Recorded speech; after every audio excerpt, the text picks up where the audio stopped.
Eu convido você a abrir a sua Bíblia no Evangelho escrito por João.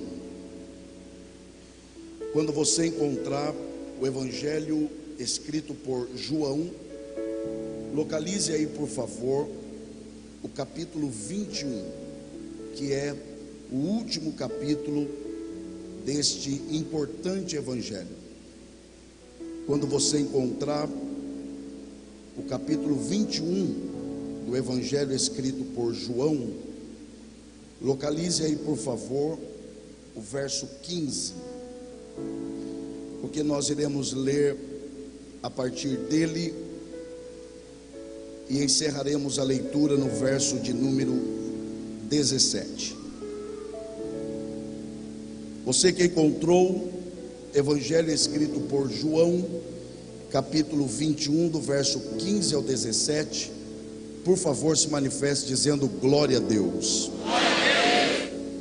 A palavra do Senhor nos diz assim: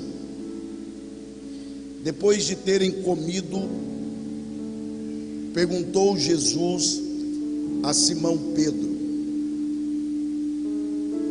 Simão, filho de João, amas-me mais do que estes outros? Ele respondeu: sim, Senhor, tu sabes que te amo. Ele lhe disse: apacenta os meus cordeiros. Tornou a perguntar-lhe pela segunda vez: Simão, filho de João, tu me amas? Ele lhe respondeu: sim, Senhor, tu sabes que te amo. Disse-lhe Jesus: pastoreia as minhas ovelhas. Pela terceira vez, Jesus lhe perguntou: Simão, filho de João, tu me amas?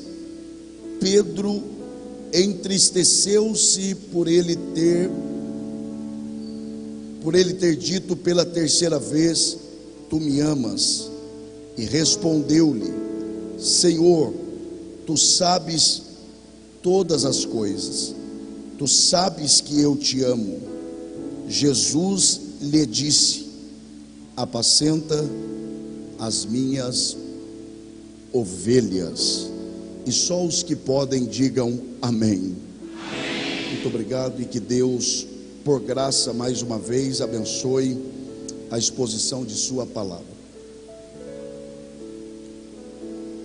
De todos os evangelhos, isto é, Mateus, Marcos, Lucas e o próprio evangelho de João, este é aquele que se distingue dos demais em vários aspectos. Por exemplo, na maneira com que ele começa este evangelho. Os demais evangelistas, por exemplo, eles, inspirados pelo Espírito Santo, é claro, eles iniciam os seus evangelhos nos contando a respeito da genealogia ou da descendência humana de Jesus.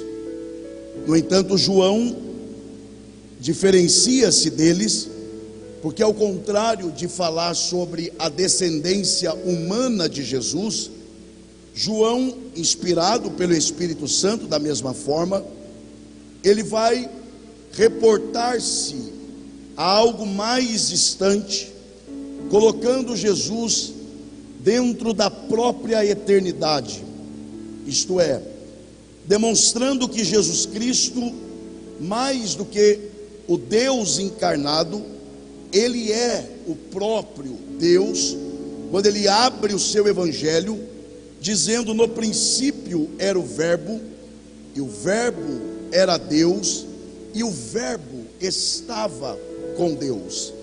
Então João, ele é diferente na forma com que ele abre o seu evangelho. Ele também é diferente na maneira com que ele desenvolve o seu evangelho, principalmente no que diz respeito à ênfase nos milagres. porque diferente dos demais evangelistas, que contam-nos mais milagres do que João, ele conta-nos apenas 7 de todos os milagres que Jesus realizou, e em cada um desses registros, João faz questão de concluir o relato desses milagres com a expressão que Jesus deu ao dizer eu sou.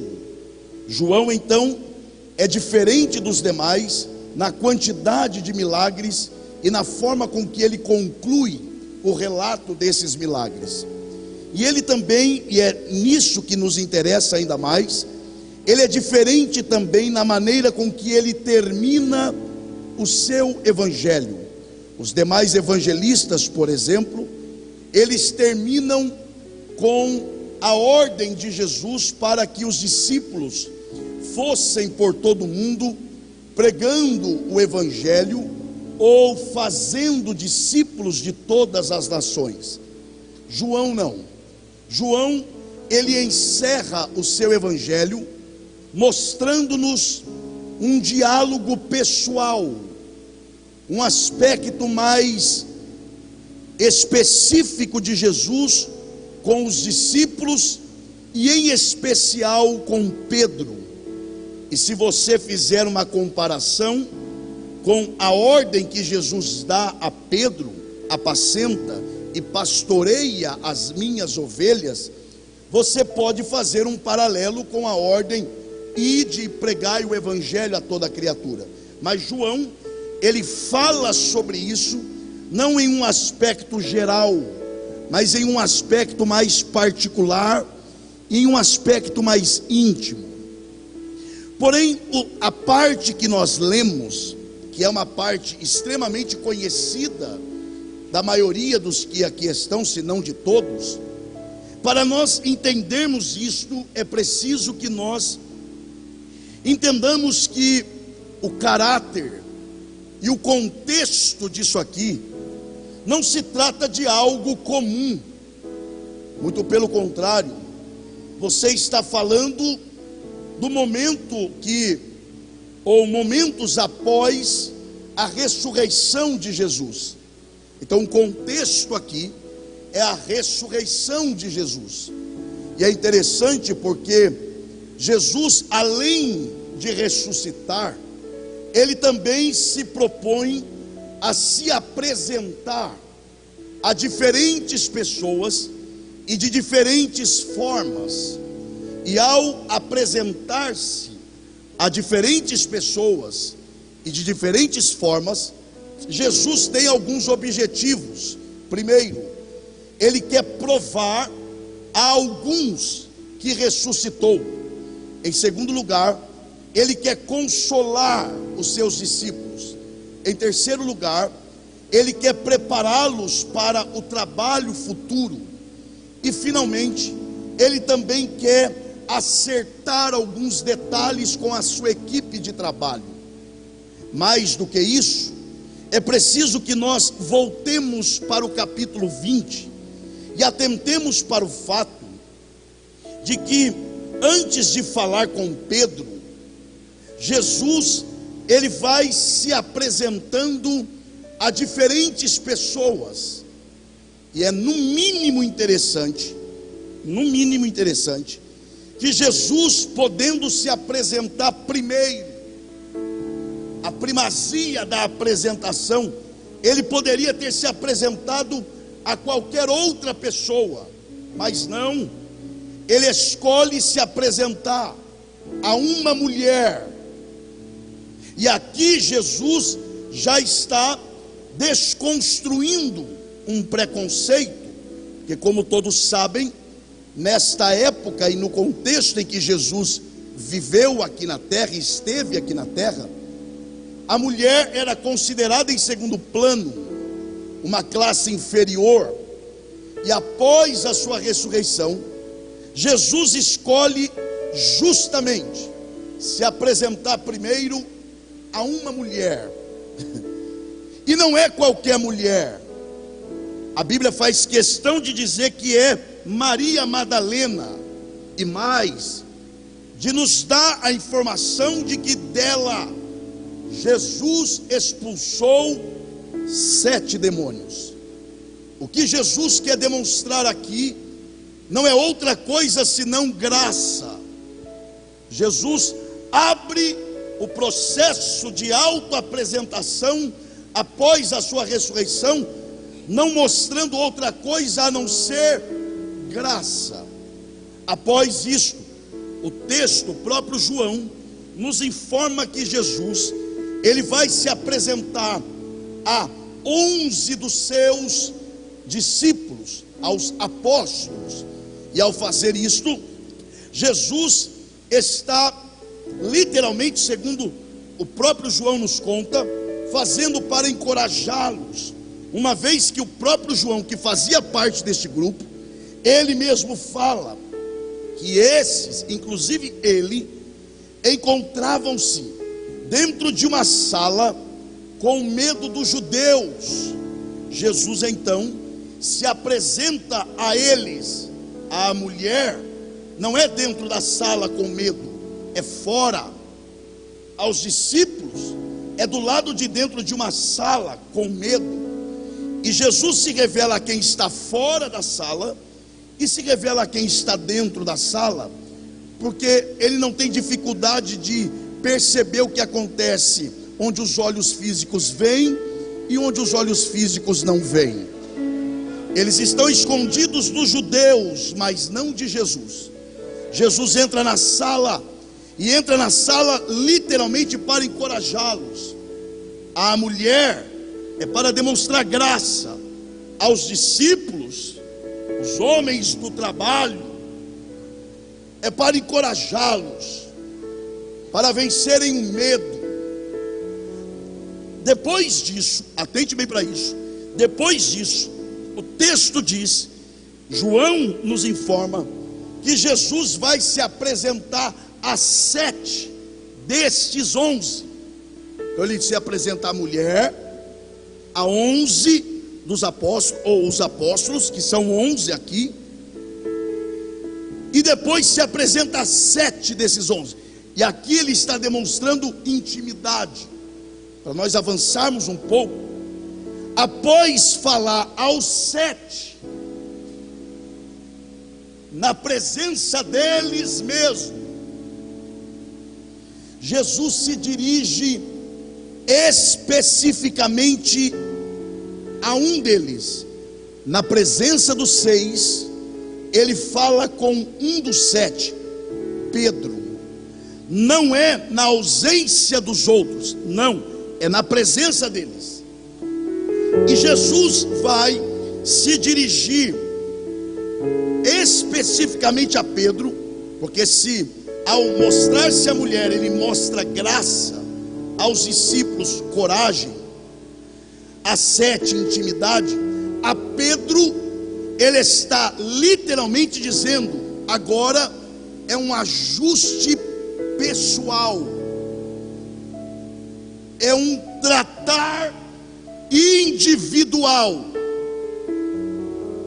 Nós vamos ajustar algo íntimo, pessoal, nosso. Nós temos uma pendência a ser resolvida. Jesus se dirige a ele, e aqui é fundamental entendermos e sabermos separar o que são palavras de João no texto e o que são palavras de Jesus, porque João é quem relata o fato, mas há momentos que João está falando do que Jesus fala. Então observe, João, ao referir-se a Pedro, o chama de Simão Pedro. Jesus, nas 3 vezes que se dirige a Pedro, não o chama de Pedro, o chama de Simão, filho de João, ou, para quem preferir, Simão Barjonas, ou filho de Jonas, que é a mesma coisa. O ponto aqui para você que está atento é: João o chama de Pedro, Jesus o chama de Simão. Então não é Jesus que o chama de Pedro. Mas o que isso muda? Tudo. Porque se você se lembra, a partir daquele episódio célebre em que Pedro declara, diante da pergunta de Jesus: quem sou eu? E Pedro, que ainda não era Pedro, era apenas Simão, se levanta e por revelação divina diz: tu és o Cristo, o Filho do Deus vivo. A partir dali, Jesus olha para Pedro e diz: tu és um bem-aventurado, porque não foi carne nem sangue quem te revelaram, mas o meu Pai que está no céu. Por isso eu te digo que tu és Pedro. Se você observar, a partir desse episódio, ora Jesus o chama de Simão, ora Jesus o chama de Pedro. Simão, Pedro. Agora, qual é o detalhe? É uma espécie de código, era uma forma peculiar de Jesus tratar a Pedro. Quando Pedro agia na carne, é só você observar, Jesus o chamava de Simão. Quando ele agia no espírito, ele o chamava de Pedro. Quando ele errava, Simão, era uma espécie de mensagem: você está na carne. Quando ele fazia algo certo, Pedro agiu no espírito. É como marido e mulher. Você sabe do que eu vou falar agora. Quando está tudo bem, é meu amor, meu anjo, bebezinho, meu príncipe ou minha princesa. Agora, quando tudo está mal, é Elias, e se chama de torralbo, é porque está ainda pior. É isso aqui. Simão, na carne, é só você atentar. Pedro, no espírito. E aqui, quem chama Pedro de Pedro não é Jesus, é João. E aí, diante de 6 apóstolos, Jesus se dirige 3 vezes a Pedro, e em nenhuma o chama de Pedro. Simão, Simão, Simão. E Jesus está dizendo: carne, carne, carne. Jesus está dizendo: eu vim aqui hoje para tratar de algo que você fez na carne. Pedro entende o recado. Hoje é o dia que Jesus marcou para acertar, ajustar, tratar comigo a respeito de algo que eu fiz na carne. Agora, o que é mais lindo, o que é mais precioso, é que embora Jesus o chame pelo seu nome carnal, todavia Jesus o está chamando. E o fato de Jesus o chamar, ainda que pelo nome carnal, é sinal de que ainda há esperança. Porque pior seria se nem ele me chamasse por este nome. Oh, glória a Deus. Mas para nós adiantarmos, Jesus vai perguntar 3 vezes, se você pode, para ser bem forte, para ser uma vez só, diga bem forte: 3 vezes. Por mais que eu seja, no bom sentido, tentado, como crente pregador pentecostal, a dizer que é isso, eu não posso, porque a Bíblia não diz, e o que a Bíblia não diz, eu não posso afirmar. Todavia, eu não posso afirmar que essas 3 vezes seja relacionada às 3 vezes que Pedro negou Jesus. Eu não posso afirmar, porque a Bíblia não diz. Porém, há um indício aqui de que possivelmente cada pergunta de Jesus a Pedro: tu me amas? Tu me amas? E tu me amas? É uma forma de Jesus fazer com que ele se lembre das 3 vezes que o negou. Onde é que está esse indício? Na forma com que Jesus faz a pergunta pela primeira vez. Eu acho isso aqui espetacular, pastor, porque na presença de 6 apóstolos, Jesus olha para Pedro e diz assim: e aí? Depois de tudo que você viveu, inclusive depois de ter me negado 3 vezes, você ainda diz que me ama mais do que estes? Você se lembra que antes de Pedro o negar, Jesus disse: tu me negarás 3 vezes. O que Pedro disse? Eu jamais. Todos aqui, olha que falta de respeito. Todos aqui podem negá-lo, menos eu. Agora Pedro já tinha negado. Jesus diz: vamos ver como é que está. E aí, Pedro, você ainda acredita que me ama mais do que esse? Olha o que Pedro responde: sim, Senhor, tu sabes que te amo. Percebam que nem a amarga situação e experiência que ele teve foi capaz de quebrar o seu orgulho, porque ele poderia dizer: eu lhe amo, não mais do que esses. Mas ele afirma e diz: sim, eu te amo. Cada uma das vezes, tu me amas uma vez, tu me amas segunda, tu me amas terceira. O que é isso? Jesus literalmente está confrontando a consciência de Pedro. Quem me ouve aqui, diga amém. É isso que Jesus está fazendo.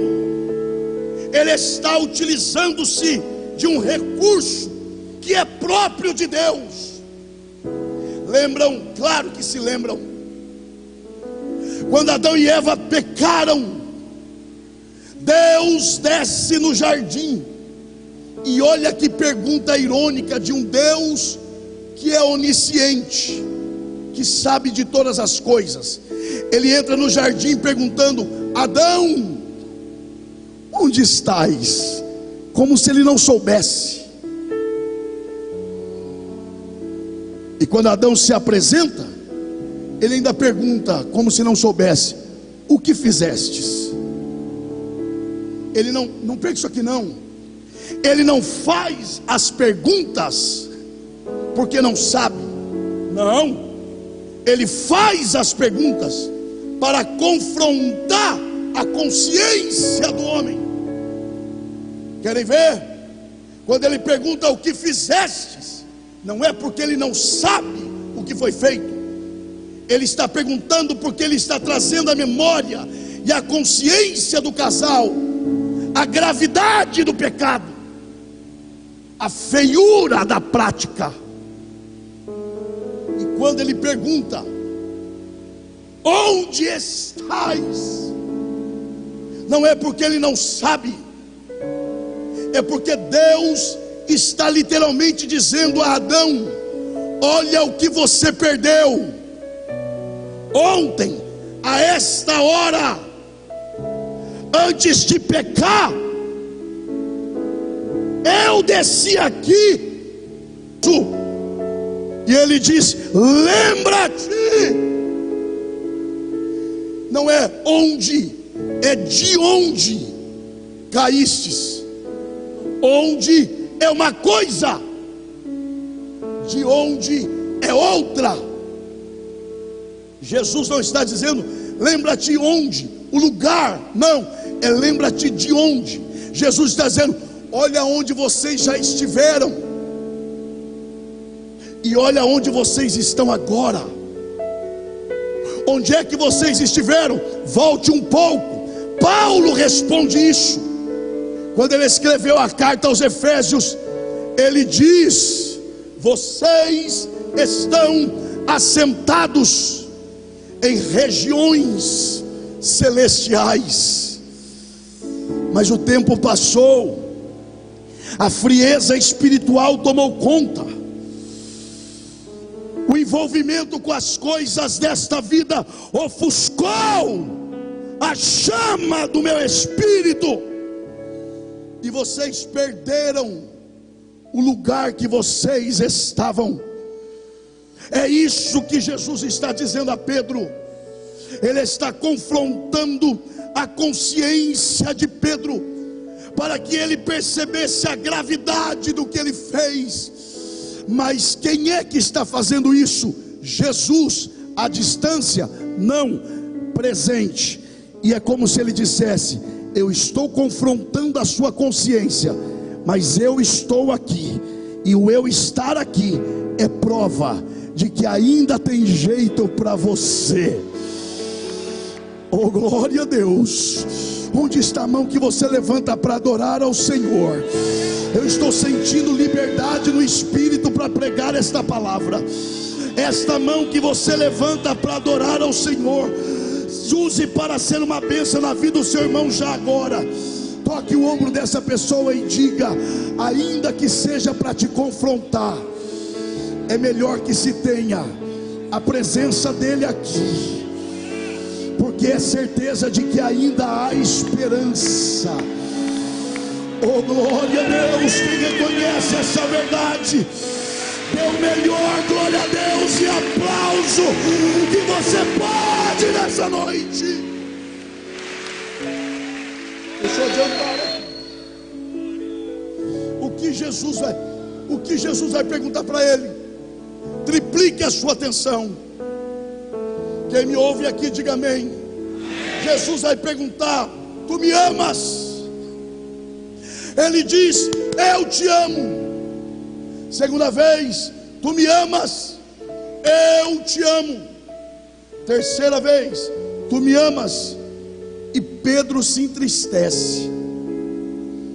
Por quê? Não é só pelo fato de ser a terceira vez. Diga bem forte para ser uma vez só, diga amor. Essa palavra no nosso idioma, primeiro, é fraca. Você quer ver que é fraca? Você de manhã diz assim, eu amo pão. No almoço você diz, eu amo carne. À tarde você diz, eu amo café. Aí no culto você diz, eu amo a Deus. Percebem? A mesma, você precisa entender isso aqui. A mesma expressão que você usa para falar de coisas passageiras, você usa para expressar um sentimento a um ser eterno. Mas o problema não é seu, não é meu. O problema é do idioma, que é fraco. Além de fraco, a palavra amor no nosso idioma está banalizada. Quer ver? Eu estou falando a um público maduro. A palavra amor é usada para tantas coisas, inclusive para práticas sexuais ilícitas. Então, além de fraca no nosso idioma, a palavra amor está banalizada. Mas Jesus não fala, e nem Pedro fala em português. E a forma com que Jesus fala, no idioma que Jesus está falando aqui, amor tem 4 significados, e aqui são usados 2. Primeiro, ágape, amor de Deus, perfeito, eterno, imutável, incondicional. Não há nada que você faça para Ele te amar mais, e não há nada que você faça para Ele te amar menos. Ele te ama e isso não muda. Amor, grita para si uma vez só, diga ágape, diga perfeito, incondicional, eterno. E o segundo termo aqui usado nesta conversa é filéu, que é de onde vem a palavra filantropia. Que filéu não é amor incondicional, seria gostar. Quem me ouve aqui, diga amém. Apreciar, gostar da presença, mas na hora do aperto, entre você e a segurança, eu opto pela segurança e te deixo.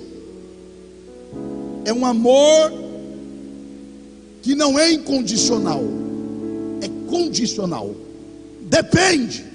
Então, primeiro, amor ágape, é o que Jesus pergunta. E aí, Pedro, tu me amas como eu te amo e provei alguns dias que te amo? Pedro não responde nesse nível. Ele responde: eu gosto do Senhor. Jesus pergunta a segunda vez: tu me amas com amor de Deus? Ele diz: eu gosto com sentimento de homem. Na terceira vez, não perca isso aqui, Jesus baixa o nível e vai para o nível de Pedro e pergunta: então quer dizer que você só gosta de mim? Por isso Pedro se entristece e ele diz: tu sabes de todas as coisas. Como quem diz: ainda que eu queira te amar como tu me amas, eu não consigo. E a única coisa que eu tenho para te oferecer é o gostar do Senhor. E eu já provei que na hora do aperto eu prefiro a segurança do que a tua presença. Tu me amas, eu gosto. Tu me amas, eu gosto. Você gosta, é o que eu tenho para te oferecer. Mas o que eu acho lindo aqui, se eu fosse você eu triplicaria a atenção, é que na primeira pergunta Jesus diz: tu me amas? Ele diz: eu gosto. Apacenta os meus cordeiros. Tu me amas? Eu gosto. Pastoreia as minhas ovelhas. Você só gosta? Só gosto. Então não muda nada. Apacenta os meus cordeiros. Sabe o que Jesus está dizendo para Pedro? Não importa se você ainda não me ama como deveria, porque o meu plano para você não muda por causa da sua fraqueza. Oh, glória a Deus. Tu me amas, eu gosto. Trabalhe para mim. Tu me amas como eu te amo? Não. Trabalha para mim. Mas não mudou de ideia porque eu não consigo ser aquilo que eu deveria? Não, porque eu não trabalho com você com base no que você é hoje. Porque se Deus trabalhasse conosco com base no que somos hoje, ninguém estaria aqui. Deus trabalha em nós com base no que o Espírito de Deus está fazendo agora e no que Ele vai nos transformar. Quem recebe a palavra, adora Ele.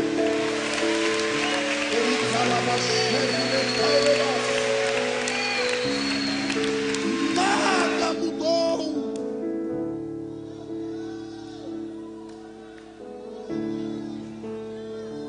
É isso que Jesus está dizendo a Pedro.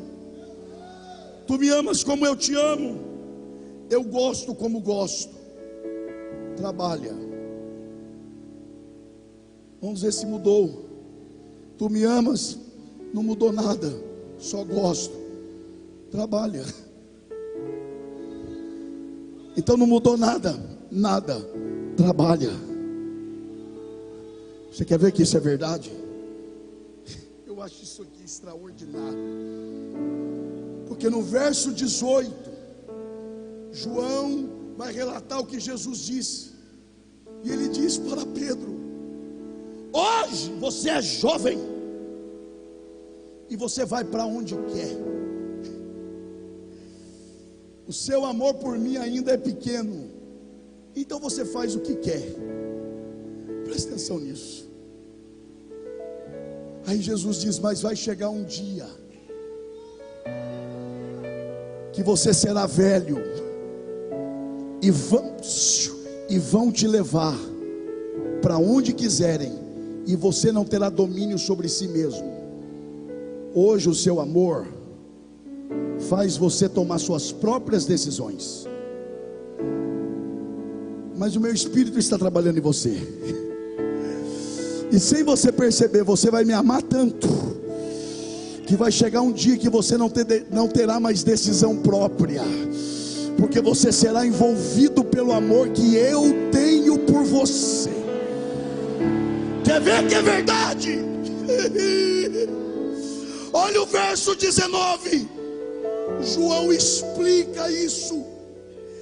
Ele diz, aí é João dizendo: disse isso para significar com que gênero de morte Pedro havia de glorificar a Deus. Como eu quero que você entenda isso. Jesus disse para Pedro: tu me amas? Eu gosto. Tu me amas? Gosto.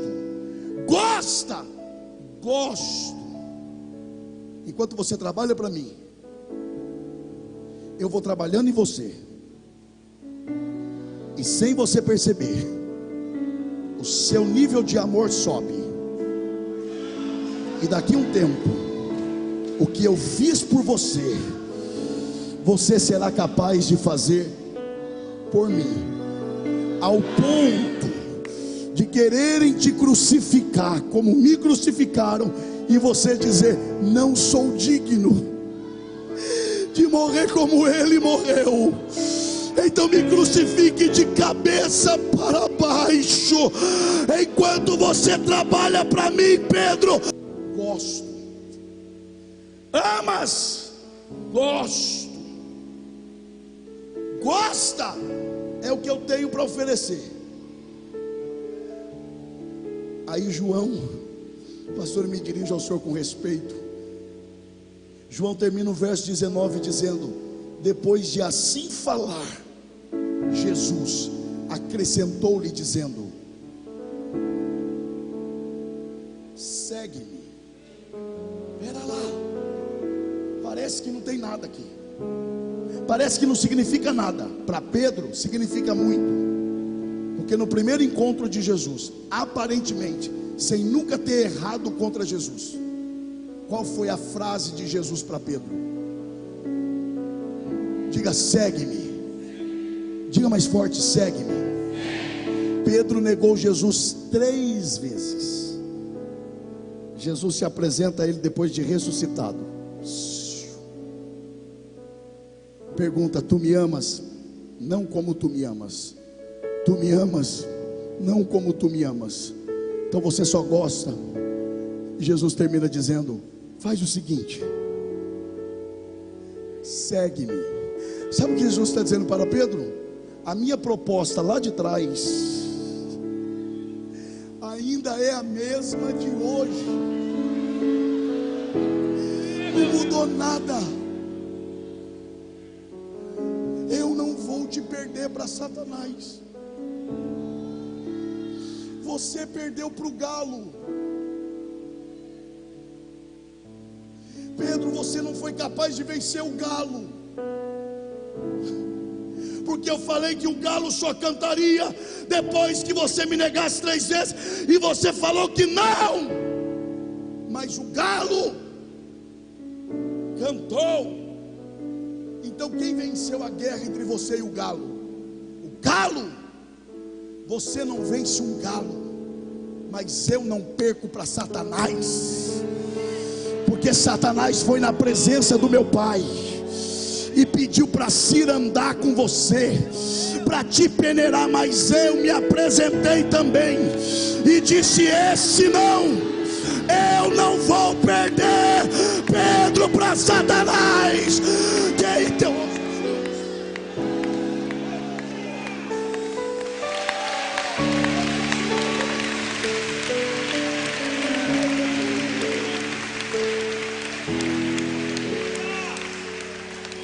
abrace essa pessoa que está perto de você e diga para ela: Jesus não vai perder o que Ele já investiu em você. O que Ele investiu em você é muito precioso. Para um pecado fazer com que Ele te abandone, não, não. A proposta ainda é a mesma lá do início: segue-me, e enquanto você anda atrás de mim, eu trabalho em você.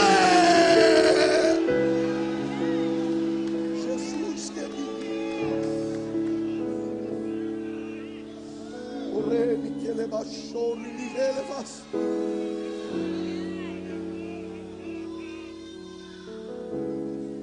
porque os mesmos, eu começo a encerrar, os mesmos pés que te levaram para longe dele